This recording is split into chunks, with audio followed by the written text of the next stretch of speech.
seguir con nosotros y continúa la danzaterapeuta Ekbel Rodríguez. Y dejé una pregunta sobre el tablero, y es que muchas personas quizás duden de la eficacia de la danzaterapia movimiento o digan, mira, prefiero el medicamento antes de ponerme a bailar, que yo presumo que es lo que muchos asocian, pero su experiencia, ¿qué nos puede decir? Y si es baile o a qué nos referimos con danza movimiento terapia. Pues mira, qué bueno que me traes la pregunta y siempre digo que esa es como la pregunta.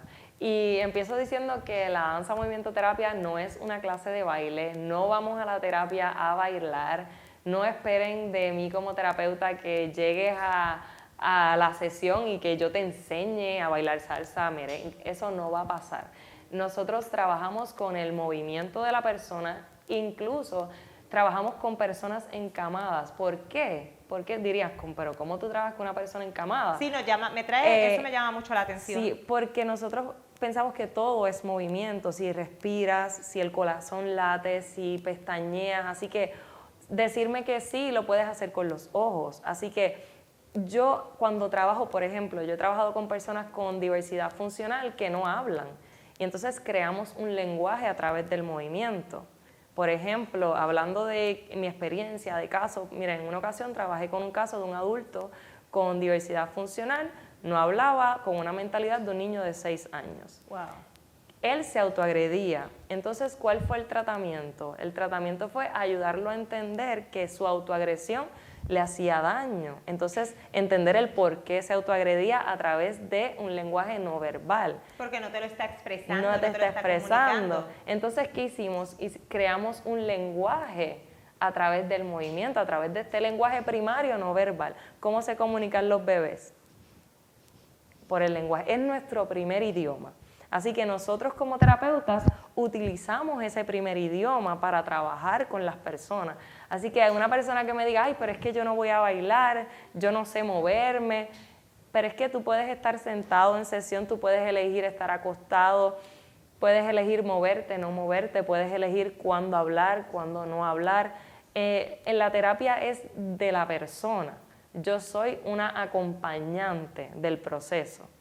Me encanta, pero me parece súper interesante cuando dices, puedes decidir cómo haces la terapia, porque muchos pensaríamos que va a ser algo que vamos a estar todo el tiempo de pies, pero incluso brindaste el ejemplo que tenías una persona que estaba en cama. En el caso de la persona que se autoagredía, ¿qué mecanismos utilizaste para que la persona pudiera comprender que se hacía daño, para que el público entienda la efectividad de la danza movimiento terapia? Mira, por ejemplo, el primer paso fue en tratar de entenderlo, tratar de entrar en lo que es el pensamiento de esa persona, sus movimientos. Cuando yo entro en esa relación terapéutica, yo repito los movimientos de mi paciente, veo cuáles son su patrón de movimiento y yo veía que todo era en su lado derecho, ¿Qué yo hago? Busco el expediente y veo qué ha pasado, qué operaciones le han hecho, que él tiene en ese lado derecho de su cuerpo. Pues mira, resulta que tenía una válvula para drenar líquido del cerebro. Entonces, con ayuda de la trabajadora social que trabajaba el caso, buscamos, nunca nadie le explicó que él tenía esa válvula. Así que utilizamos dibujo, a través de yo decirle, mira, esto, tú tienes algo aquí, es como una manguita, le busqué una manguita, tocamos la manguita y cómo es esa manguita larga, y esa manguita nos ayuda a estar vivo. Y entonces, como poco a poco esa autoagresión la llevamos a un cojín, a algo que sea seguro para él. Sí, que no le implica hacerse daño, que él sufra, sienta dolor. Entonces, ¿qué hubo que hacer? Hablar con todo el equipo de ese centro, que incluía fisiatras, incluía terapia recreativa, incluía trabajo social, psicólogo, hablar con todo el equipo y dejarles saber cómo estábamos trabajando de manera holística. Entonces, ¿qué requería? Que cuando lo vieran autoagredirse, le iban a buscar un cojín. Así que todos los profesionales que trabajaban con él nos pusimos de acuerdo en que el cojín iba a ser la manera. Me parece súper interesante, y ahora que trae este tema de que trabajaron entonces en conjunto, quisiera pasar a la próxima pregunta. ¿La danza terapia movimiento es algo que se trabaja a nivel individual? ¿Se puede trabajar grupal? es algo que requiere que sea todo el tiempo presencial, o puede ser remoto, y traigo la palabra remoto porque vivimos en tiempos que después de la pandemia por el COVID-19 nos ha cambiado la vida a todos. Y muchas personas también entonces prefieren hacer sus citas, sus consultas de forma virtual, para que entonces usted nos diga primero si se puede hacer individual o grupal, como familia, y de qué modalidad se puede trabajar. Pues mira, inicialmente trabajamos individualmente y grupalmente. Eso, ¿verdad? Para contestar tu primera pregunta. Depende de qué es lo que necesite la persona, de cuál sea la queja que lo lleva a la terapia. Así que si es una queja que debe trabajarse a nivel individual, se atiende a nivel individual. Ahora, cuando trabajamos a nivel grupal, trabajamos con grupos que sean más o menos homogéneos. Me explico.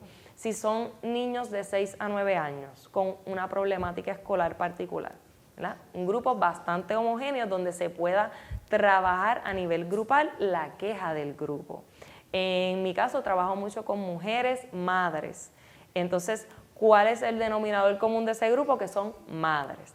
Ahora bien, desde que pasó la pandemia, que le cambió la vida a todo el mundo, jamás habíamos pensado en que pudiese trabajarse la danza movimiento terapia de manera virtual, pero la pandemia nos abrió, ¿verdad?, los ojos y comenzamos a realizar trabajo virtual. Así funciona. Que sí funciona, es diferente, algunos terapeutas lo prefieren o no, pero sí funciona, ¿verdad? Puedo hablar de mi experiencia, he tenido grupos terapéuticos que al principio era cómo voy a analizar el movimiento de todas estas personas, pero requiere mucha concentración, mucho esfuerzo del terapeuta, pero sí es posible. Me encanta, y quisiera cambiar otra pregunta que también me llega ahora sí de momento.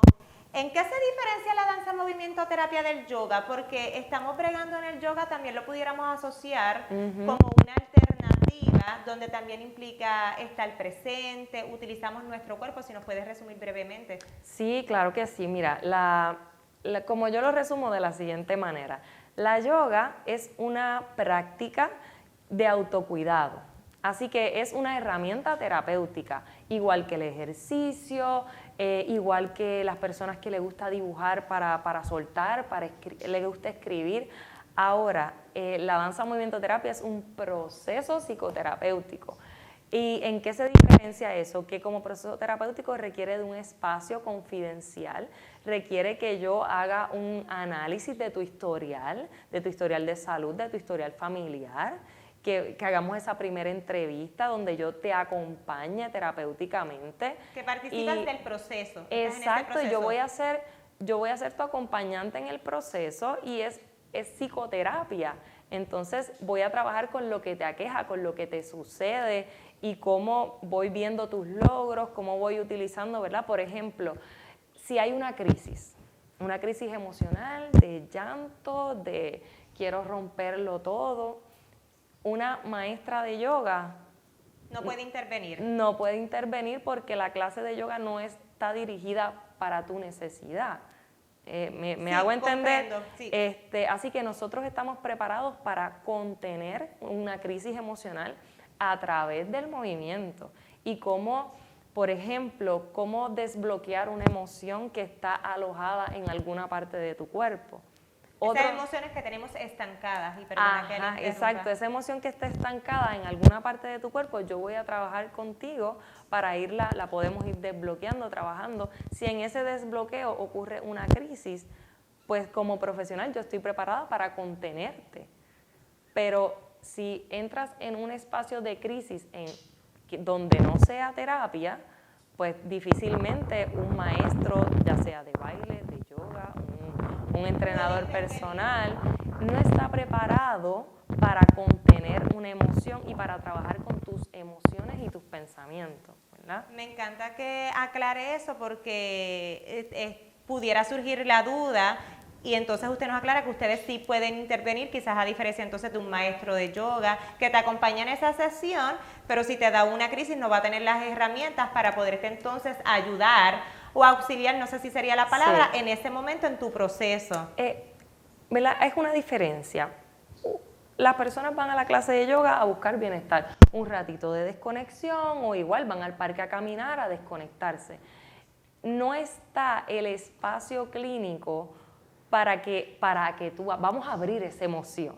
Como si ¿verdad? estuviera en una consulta con un psicólogo. Es como si estuvieras en una consulta con un psicólogo, igual que vamos a suponer, estás en un espacio contenido, seguro, donde vamos a trabajar y como psicólogo, pues vamos ahí, indagando, profundizando, y cuando el paciente esté listo, ahí se trae el tema, se profundiza. Pero cuando la persona va a un espacio de yoga, no va a trabajar con su emoción, va buscando esa herramienta de autocuidado. A igual que puedes decir, yo camino todos los días a las 5 de la tarde y eso a mí me hace un bien. Esa es tu herramienta para autocuidarte. Yo hago meditación guiada, me pongo los audífonos. Eso es de autocuidado. Eso es una Eso herramienta de autocuidado. Ay, pues me parece excelente Sí. y quisiera que después del regreso de la pausa, si nos puedes dar una demostración para que el público televidente tenga una herramienta básica de cómo entonces ellos pueden practicar la danza-movimiento terapia para canalizar sus emociones. Así que no se retire, que al regreso de la pausa continuamos más con este tema que ha sido uno excelente.